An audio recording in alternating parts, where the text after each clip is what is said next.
নমস্কাৰ। আজি ৰাতিপুৱাই মই আপোনালোকলৈ এটা বেলেগ ধৰণৰ ভিডিঅ' আজি লৈ আহিছোঁ। ভিডিঅ'টো চাবচোন, বহুত গুৰুত্বপূৰ্ণ ভিডিঅ' বুলিয়ে মই ভাবোঁ। এইডাল চাওক, এজন মানুহে কি ধৰাত ব্যস্ত হৈ আছে আপোনালোকে চাগে ধৰিব পৰা নাই। এখেতে এডাল বহুত ডাঙৰ ফেটি সাপ ধৰিবলৈ এনেকৈ সোমাই পৰিছে।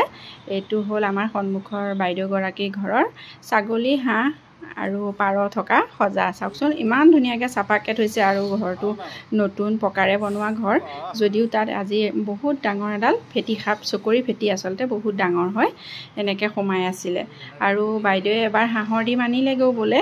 তাৰপিছত ছাগলীকেইটা উলিয়াবলৈ যাওঁতে দেখে সাপডালে 7যোৰমান পাৰ ডিম খালে আৰু একদম গোল হৈ ফেনা উঠাই বহি আছিলে।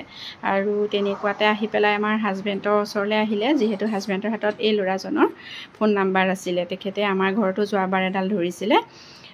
ল'ৰাজন ডিপুটাৰ হয়, হাজবেণ্ডৰ হাতত ফোন নাম্বাৰ আছে বাৰু। কাৰোবাক দৰকাৰ হ'লে খুজিলে মই দিব পাৰিম, আমাৰ চিনাকীসকল তেজপুৰৰ। আৰু ল'ৰাজনক হাজবেণ্ডে অকণো দেৰি নকৰাকৈ ফোন কৰিলে আৰু তেখেতেও অকণো পলম নকৰি একদম ডিপুটাৰ পৰা আহি কম সময়ৰ ভিতৰত আমাৰ গৰৈমাৰী ওচৰ আমাৰ গাঁও পালেহি।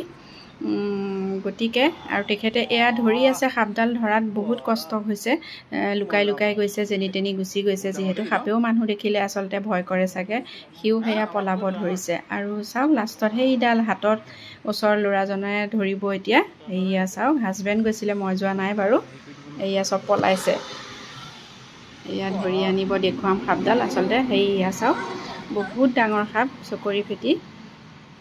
চাওক কেনেকৈ ফেনা তুলিছে। আৰু এয়া লাষ্টত ল'ৰাজনে ধৰিলে আৰু অকণমান সেয়া সিহঁতৰ বাৰাণ্ডাতে দোকানৰ সন্মুখত এয়া খেলাই আছে। আমাৰ ঘৰতো এনেকুৱা কৰিছিলে বাৰু। ধৰি আনি মানে সাপডালৰ সৈতে অকণমান খেলি পেলাই তেওঁ নিজৰ বেগ আছে, বেগত ভৰাই অলপ জংঘল জেগাত গৈ বেলেগ জেগাত এৰি দিয়েগৈ। এয়াই আৰু মানুহৰ আচলতে বাৰিষা ছিজনটো অকণমান সাৱধানতা অৱলম্বন কৰা দৰকাৰ সকলোৰে।